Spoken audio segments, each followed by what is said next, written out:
Coucou tout le monde, on se retrouve aujourd'hui pour faire le point sur mes dépenses du mois de janvier. C'est la nouvelle chose de cette année, c'est que vraiment je liste tout parce qu'on a beau mettre de l'argent dans ces enveloppes, des fois on utilise de l'argent d'une enveloppe pour mettre dans une autre, la carte bleue, ce genre de choses. Du coup, je vais me servir en fait de ce Happy Planner pour vraiment me rendre compte de combien je dépense dans chaque catégorie, aussi toutes les dépenses imprévues qui peuvent potentiellement me foutre dans la merde.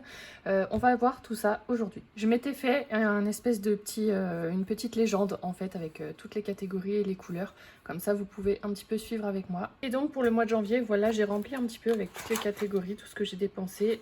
Donc là, en fait, vous avez tout ce qui est perso. Là, vous avez le pro. Et là, vous allez avoir tout ce qu'il y a en hors budget. Donc, vous voyez, sur la fin du mois, on a beaucoup de dépenses hors budget. Voilà, c'est là qu'on voit que j'ai mal géré ce que j'ai rempli dans mes enveloppes. Et donc, là, ce que je vais faire, c'est que je vais prendre les premières pages du mois, celle-ci, et je vais répertorier un petit peu, faire des totaux pour chaque jour, pour ensuite pouvoir vraiment tout centraliser sur la première page que je vous avais déjà montré là le mois dernier. Donc je vais faire tout ça en accéléré et je vous explique une fois que j'ai un petit peu tout rempli.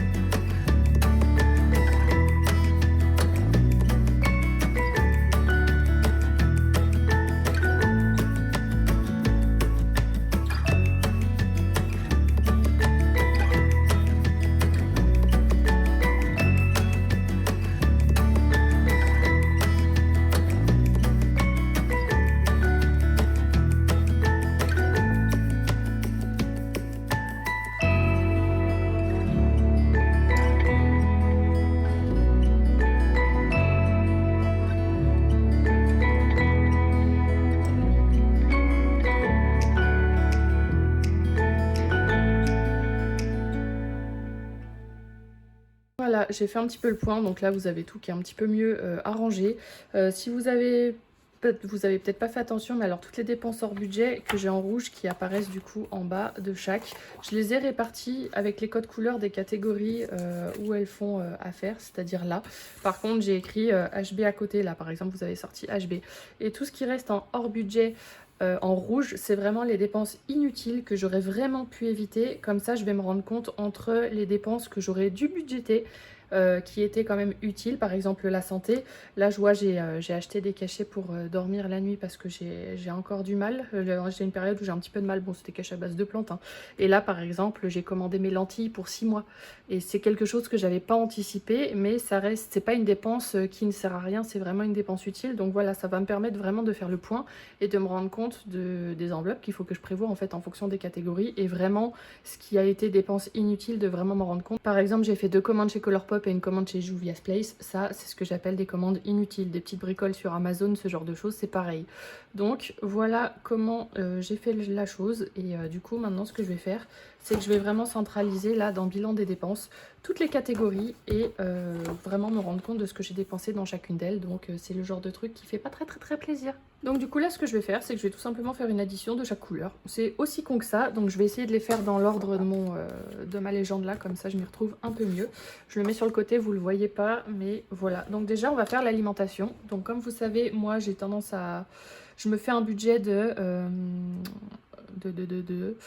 150 €, 200 € on va dire avec les animaux, que je fais en drive avant le mois. Donc normalement ce mois-ci j'aurais dû avoir aucune dépense d'alimentation, et on voit que clairement j'ai pas respecté le truc. Donc j'ai pas le montant du drive que j'avais fait le mois d'avant, mais normalement j'ai le drive que j'ai fait pour ce mois-ci. Non, il apparaîtra sur le mois de février. Donc ce mois-ci ça va être un peu biaisé, mais on se rendra mieux compte le mois prochain. Forcément c'était le mois de la mise en route. Donc là par exemple, si je vais là, j'ai celui-là, donc j'ai 82,47 plus 12,63 plus 30,30 plus 11,65 plus 8,95 plus 31,77 et plus 24,80. Donc on voit 202,57 alors que j'avais déjà fait un drive de 200 €. Donc là clairement bah ça va pas. Ça va pas et ça va vraiment pas. Donc voilà, et ce que je fais, c'est que là je reviens ici, je prends mon code couleur alimentation, je fais un petit carré.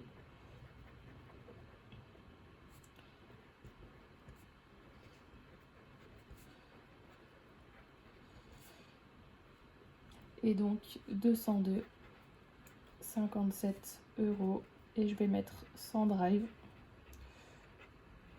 Comme ça, je sais que ça veut dire que c'est en gros des dépenses qu'il n'y aurait pas dû avoir, en fait, tout simplement. Donc voilà, je vais faire ça pour toutes les catégories. Je repasse en accéléré et on se reprend après.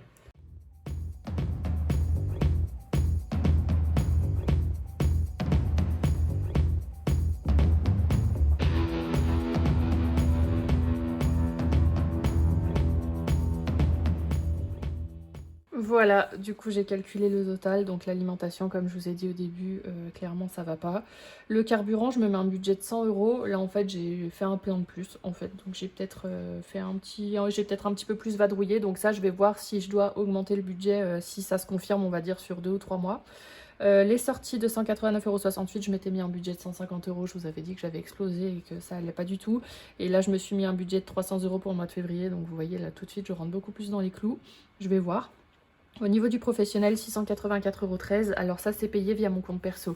Donc, mais c'est quand même pour me rendre compte, moi, je veux me rendre compte de ce que je dépense vraiment dans cette catégorie-là. À savoir qu'au moins la moitié des dépenses correspond aux frais de poste.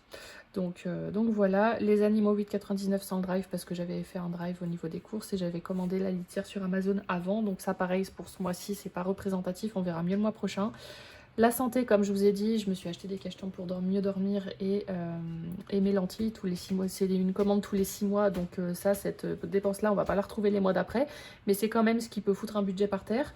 Et puis bah, le hors-budget, vraiment ce qui était inutile, donc les commandes de maquillage que je vous ai dit, plus j'ai acheté 2-3 bricoles sur iTunes, vous savez, des petits trucs pour des jeux payants et autres, enfin clairement des trucs qui servent à rien. J'en ai eu quand même pour 337,91 €. Donc ça, clairement, c'est un poste que je veux drastiquement réduire. Tout simplement parce que je veux que ce soit budgété. Et là, si c'est là, ça veut dire que ça l'était pas et qu'en plus de ça, j'en avais pas besoin. Donc voilà, ça c'est typiquement le genre de choses dont je voulais me rendre compte, qui fait pas plaisir à voir, mais qui est réel. Et c'est en se forçant à voir les choses et à voir la réalité des choses qu'on ne peut qu'évoluer positivement par la suite. Du coup, ce que je vais faire, c'est que je vais remplir un petit peu le reste et on se retrouve après.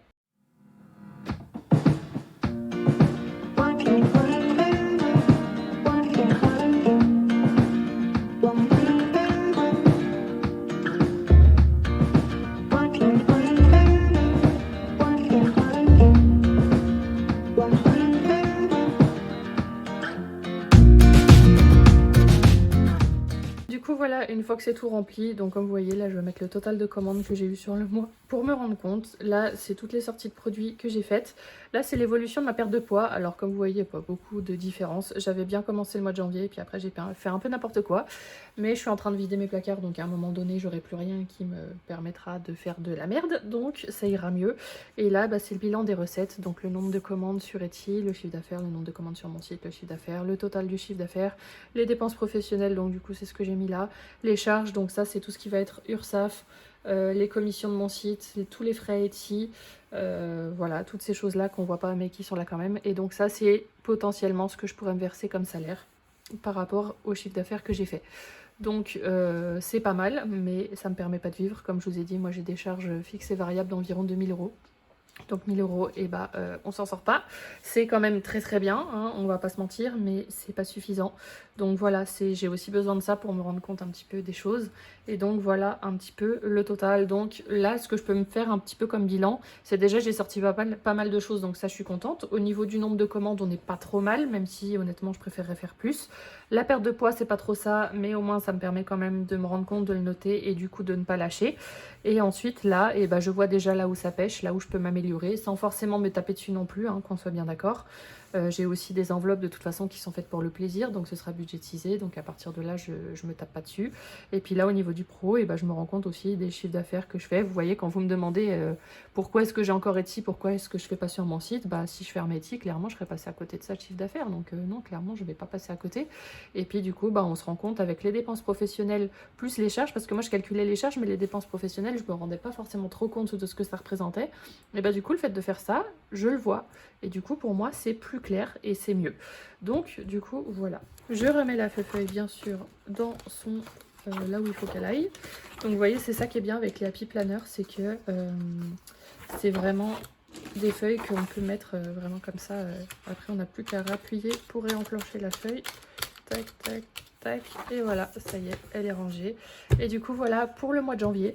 Donc cette vidéo aura été un peu longue, mais c'est la première fois que je la faisais, je savais pas forcément trop comment m'y prendre. J'espère qu'en tout cas, elle vous aura plu. Si jamais vous avez des idées pour un petit peu optimiser les choses ou si vous avez des questions, n'hésitez pas à les poser. Comme ça, je ferai en sorte d'y intégrer dans les prochaines vidéos. Et donc voilà, j'espère que cette vidéo vous aura quand même plu. Je vous fais plein de très gros bisous et je vous dis à bientôt pour une nouvelle vidéo.